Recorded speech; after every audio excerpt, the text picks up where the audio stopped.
The loudest person in the room is rarely the most powerful. True power doesn't announce itself. It doesn't explain itself. It doesn't justify itself. True power is silent, and the wise have always known this. But why? Why does silence contain more strength than speech?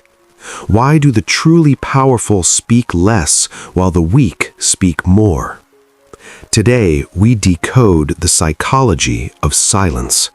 Not the silence of fear or suppression, but the silence of strategy. The silence that ancient warriors, philosophers, and leaders understood as the ultimate form of control. Most people believe that speaking is power, that explaining yourself is strength, that making yourself understood is control. They're wrong. Every time you speak, you reveal. You reveal your thoughts, your strategies, your weaknesses, your insecurities, your desires. And every revelation is information that can be used against you. The person who speaks constantly is the person who hands everyone around them a roadmap to their mind, where they're vulnerable, what they care about, what triggers them, what they want, what they fear. Think about poker. The player who talks constantly, who explains their strategy, who reveals their thought process, that player loses. The player who sits quietly, who observes, who keeps their intentions hidden, that player wins. Life is the same. Every conversation is a poker game, and most people are showing their cards while thinking they're being strong by expressing themselves. But the wise have learned that revelation is weakness, that explaining is surrendering control, that the less you say, the less can be used against you. Silence creates mystery, and mystery creates power. Because humans are wired to try to understand what they don't understand. We can't tolerate uncertainty. So when someone is silent, when we can't figure them out, we become obsessed with understanding them. This gives the silent person enormous influence, because now you're thinking about them, trying to decode them, wondering what they're thinking, giving them mental real estate without them having to do anything. Meanwhile, the person who over-explains, who reveals everything, who makes themselves completely known, there's no mystery there, no intrigue, nothing to wonder about, so they have no psychological hold. Think about the people you fascinate most. Chances are they're not the ones who tell you everything. They're the ones who reveal selectively, who hold something back, who make you work to understand them. This isn't manipulation. This is human psychology. We value what's rare. We pursue what's elusive. We're drawn to what we don't fully understand. The silent person creates scarcity of information, and that scarcity creates power. Suddenly, when they do speak, people listen, because their words are rare, they're weighted with significance. But the person who speaks constantly, their words become noise, background, ignored. Because there's no scarcity, there's no value.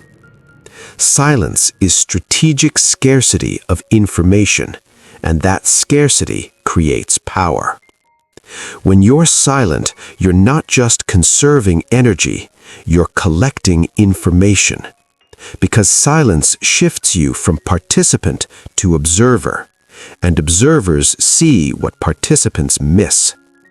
The talker is focused inward on what they're going to say next, on how they're being perceived, on defending their position, on winning the conversation. They're not actually listening, they're waiting to talk. But the silent person, they're watching, listening, noticing, reading body language, catching contradictions, observing patterns, gathering intelligence. This is how you gain advantage, not through speaking, but through observation. The more you observe, the more you understand. The more you understand, the more effectively you can act when action is necessary. Sun Tzu wrote in The Art of War, "Know your enemy and know yourself, and you can fight 100 battles without disaster." But you can't know your enemy if you're too busy talking. You can only know them through observation. Silence is the posture of the strategist, the person who's gathering data, who's understanding the terrain, who's identifying weaknesses and opportunities, who's preparing for action rather than reacting constantly.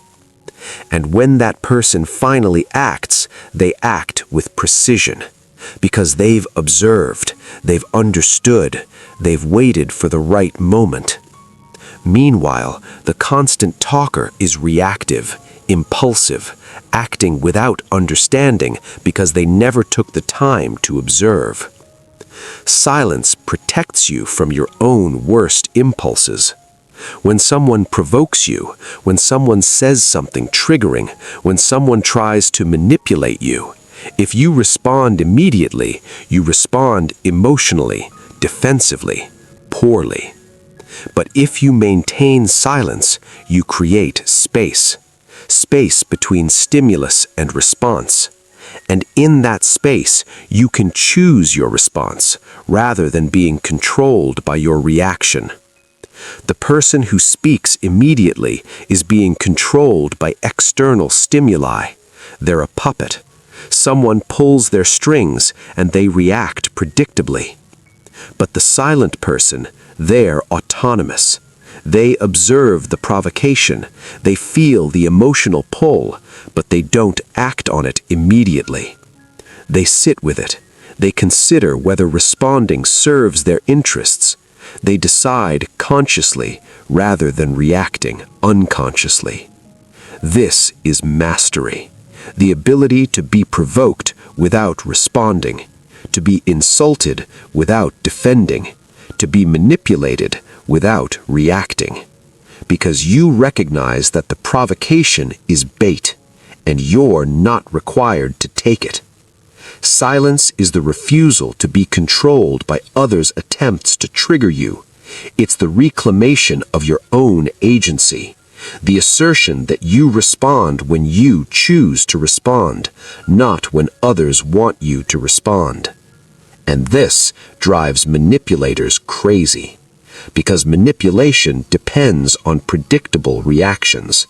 When you don't react predictably, when you don't respond to provocations, when you maintain silence instead of taking the bait, you've broken their power. In negotiation, in conflict, in any strategic interaction, silence is tactical dominance. Because most people can't tolerate silence. It makes them uncomfortable, so they fill it, and in filling it, they reveal more than they intended. Try this. Next time you're in a negotiation, after the other person makes their offer, stay silent. Don't immediately respond. Don't immediately accept or counter. Just silence. 5 seconds. 10 seconds. Watch what happens. They'll get uncomfortable. They'll start talking again. They'll explain more, justify more. Often they'll improve their own offer just to break the silence. Not because you asked, not because you said anything, but because your silence created pressure that they needed to relieve. This works in arguments too. Someone says something aggressive or accusatory. Your instinct is to defend, to counterattack, to explain yourself. Don't. Stay silent. Let the accusation hang there.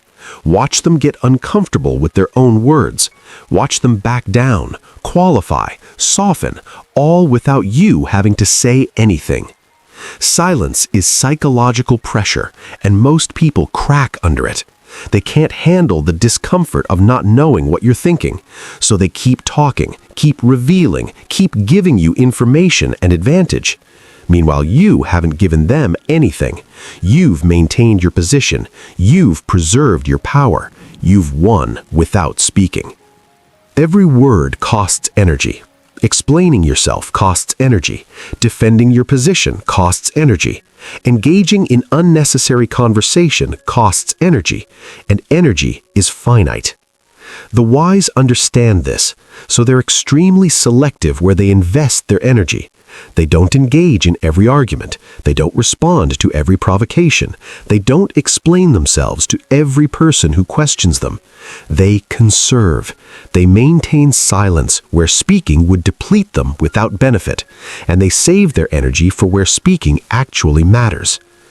Think about how exhausting it is to constantly explain yourself, to justify your decisions, to defend your choices, to respond to every criticism, to engage with every person who has an opinion about your life.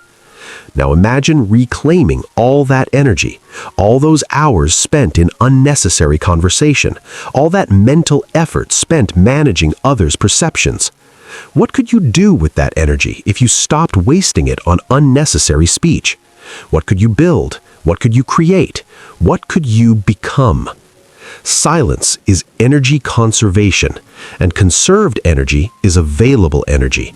Energy you can invest in things that actually matter, rather than dissipating through constant unnecessary communication. Here's something most people don't understand. Silence commands respect in ways that talking doesn't. The person who speaks rarely is listened to more carefully than the person who speaks constantly. Why? Because scarcity creates value. When you speak rarely, your words carry weight. When you speak constantly, your words become background noise. Think about the meetings you've been in.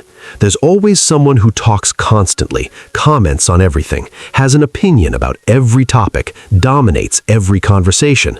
And everyone else? They've stopped listening. They've tuned that person out because there's no scarcity, no value in their words.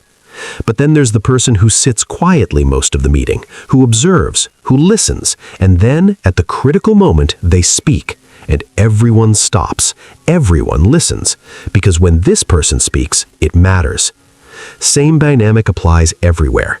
The friend who calls you constantly, who texts about everything, who shares every thought, you start ignoring them because there's no filter, no selectivity, no value in the constant communication. But the friend who reaches out rarely, who's selective about when they engage, who maintains more silence than speech, when they contact you, you pay attention because you know it's important. Silence creates respect through scarcity. Your words become valuable because they're rare. Your opinions become influential because you don't share them constantly. Your presence becomes impactful because you're not always present. Be rare. Be selective. Be silent except when speaking actually matters.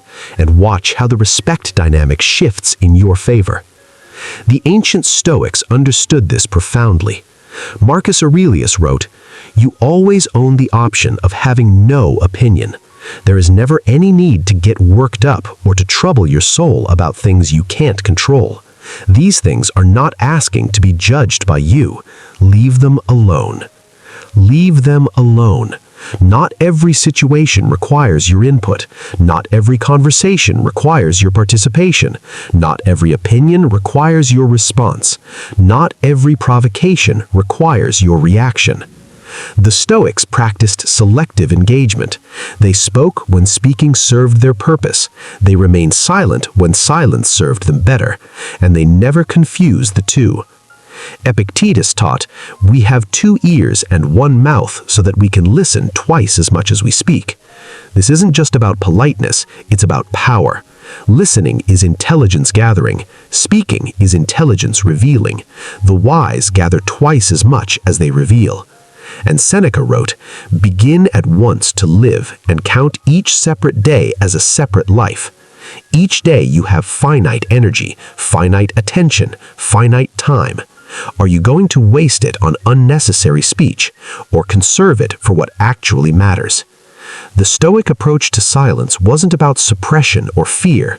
It was about strategic power, about maintaining control, about preserving energy, about gathering information, about creating respect through scarcity. They understood what most modern people have forgotten. Silence is not weakness. It's the ultimate strength. Now, let's be clear about something important. This isn't a call for total silence. This isn't about becoming mute or withdrawn or emotionally unavailable. There are absolutely times when speaking is necessary, valuable, and powerful. Speak when you need to set boundaries. Speak when you need to defend someone who can't defend themselves. Speak when you need to share knowledge that serves others. Speak when you need to express love or appreciation. Speak when silence would cause harm. But here's the difference. These are conscious choices, strategic decisions. You're choosing to speak because speaking serves a purpose, not because you're reacting unconsciously, not because you can't tolerate silence, not because you can't control the narrative. That compulsion is the weakness. The ability to choose silence despite the discomfort, that's the power. So how do you develop this power? How do you move from unconscious speaking to strategic silence? Start small.